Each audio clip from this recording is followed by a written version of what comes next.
बच्चों अनुक्रम का nवां पद उदाहरण से समझते हैं। अनुक्रम का nवां पद, तो हमने एक यहाँ पर एक उदाहरण लिया है 2 4 6 8। ये संख्याओं का एक आप समझ चुके हैं, ये एक सीक्वेंस है, एक अनुक्रम है।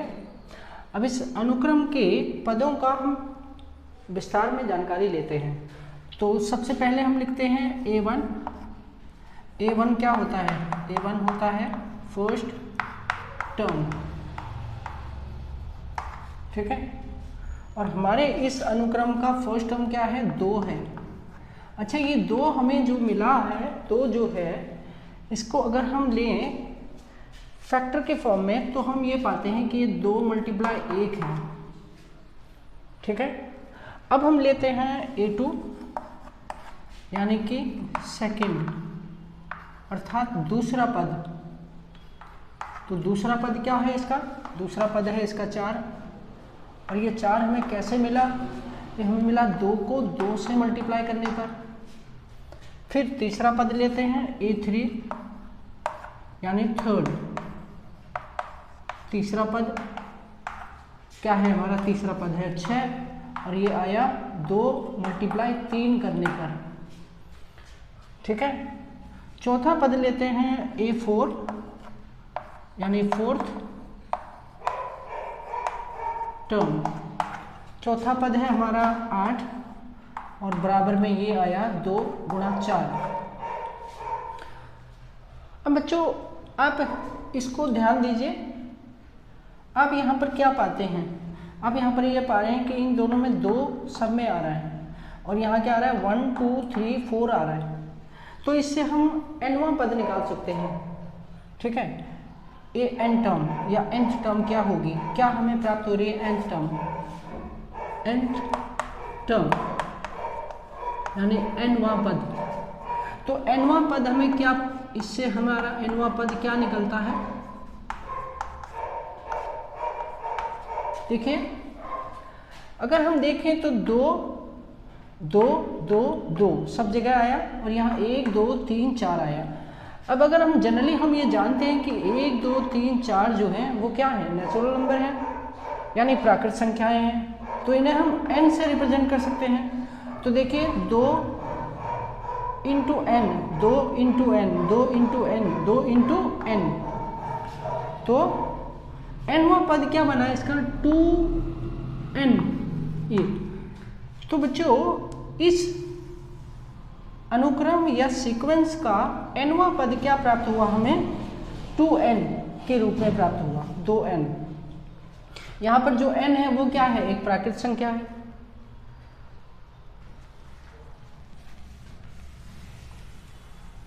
n, अगर हम बात करें यहाँ पर n की, तो जहाँ n एक प्राकृत संख्या है, where n is a natural number।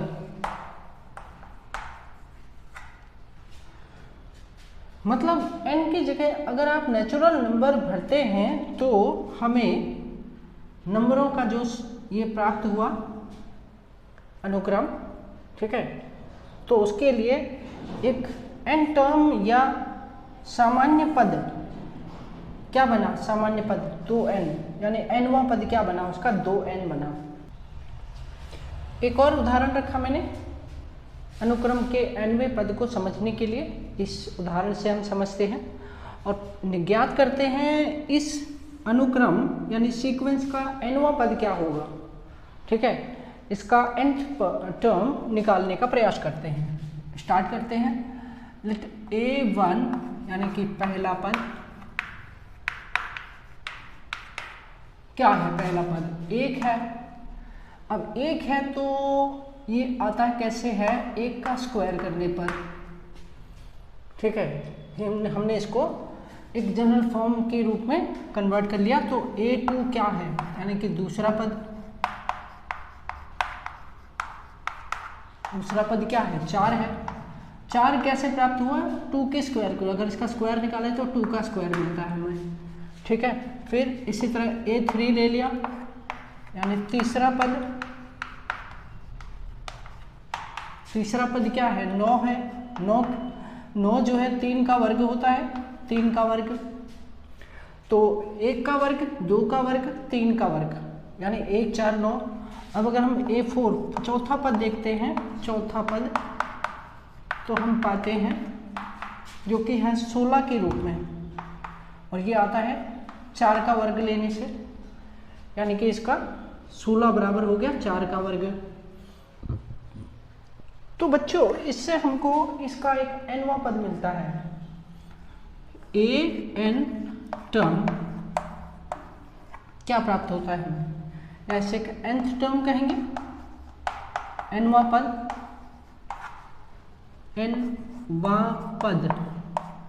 अर्थात इस अनुक्रम का nवां पद क्या होगा, कैसे निकलेगा? देखिए इधर ध्यान से,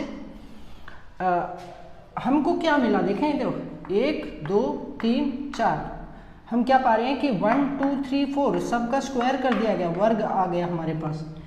और हमें ये पता है कि 1 2 3 4 क्या है, 1 2 3 4 जो है प्राकृत संख्याएं हैं, यानी नेचुरल नंबर है, और उन्हें हम दिखाते हैं किससे? n से रिप्रेजेंट करते हैं। तो हमें क्या मिलता है यहाँ पर? n स्क्वायर, ये n की घात 2, ठीक है। अगर हम इसमें n रखें तो n का स्क्वायर, n का स्क्वायर, n का स्क्वायर, और n क्या है? n एक नेचुरल नंबर है, ठीक है, जहां n एक प्राकृत संख्या है। तो आप देख रहे हैं इस तरह से हमने इस अनुक्रम यानी सीक्वेंस के लिए nवां पद प्राप्त किया। इसी प्रकार आप किसी भी सीरीज, नंबरों की सीरीज या सीक्वेंस के लिए nवां पद ज्ञात कर सकते हैं। बच्चों ये है, मैंने एक और उदाहरण लिया, उदाहरण 3, और इस उदाहरण से भी हम nवां पद इसका ज्ञात करते हैं, ठीक है। तो हमारे पास सीक्वेंस है 1 3 5 7 9, तो हमारा सबसे पहला पद यानी फर्स्ट टर्म क्या है? फर्स्ट टर्म है 1, ठीक है। सेकेंड टर्म क्या है? 3। तो अगर हम इसको देखें तो हम ये पाते हैं 2 × 1 - 1। अगर हम इसको लेते हैं 2 × 1 - 1 तो हमें क्या मिलता है? 1 मिलता है। देखिए 2 × 1, ठीक है, मतलब इसको हमने इस फॉर्म में लिया, इस फॉर्म में लिया। अब अगर हम इसको भी लेते हैं इसी फॉर्म में तो ये हो गया 2 × 1 - 1, 2 × 2 - 1। अब तीसरा पद हमारे पास है 5, इसको लेते हैं तो आ जाता है 2 × 3 - 1। अगला पद है 7, 2 × 4 - 1। इस प्रकार से आप देख रहे हैं कि हमें जो सीक्वेंस दिया था, हमें 1 दिया था, तो हमने क्या किया, उसे उसका रूप बदल दिया, उसका रूप बदला, ठीक है, उसको फैक्टर करके हमने एक रूल उसके लिए तैयार किया।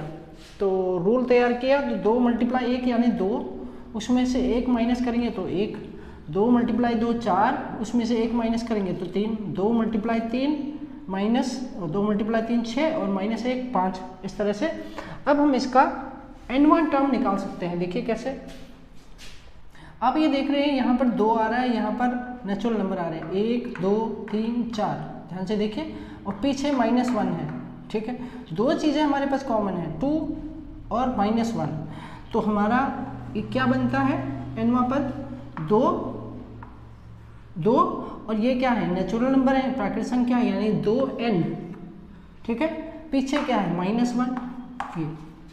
तो इस प्रकार से 2n - 1 जो है इस सीक्वेंस का nवां पद हो गया। अब यहाँ पर n क्या है? n एक प्राकृतिक संख्या है, n जो है एक नेचुरल नंबर है।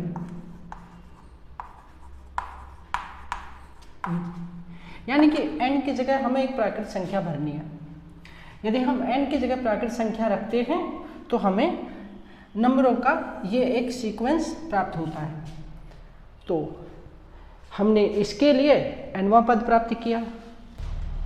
बच्चों उदाहरण 4, एक और उदाहरण मैंने आपके सामने रखा है सीक्वेंस का, अनुक्रम का।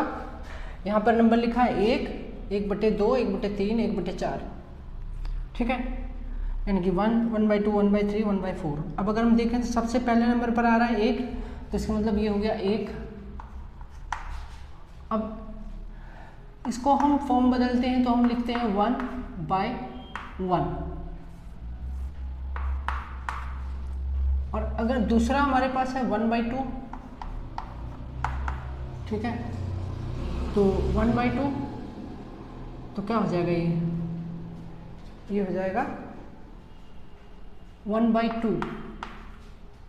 सिमिलर रखते हैं इसको। फिर हमारे पास है 1/3 इक्वल 1/3। फिर हमारे पास है 1/4 इक्वल 1/4, ठीक है। तो अब आप ये देखिए 1 को मैंने 1/1 लिखा, कैंसिल करेंगे तो 1 से 1 इक्वल 1/1 इक्वल टू 1। अब 1/2 इक्वल टू 1/2, इसकी जगह दूसरा पद हमारा 1/2 था, उसकी जगह हमने 1/2 ही ले लिया, बिकॉज हमें इसी से nवां पद प्राप्त हो जाता है। देखिए कैसे, 1/1, 1/2, 1/3, 1/4 में नीचे के नंबरों पर फोकस कीजिए। 1, 2, 3, 4, क्या है ये, नेचुरल नंबर है। तो नेचुरल नंबर है तो क्या बन रहा है हमारा 1/n। तो हमारे पास मानक रूप क्या आ गया इसका 1/n। तो इससे कहेंगे nवां पद।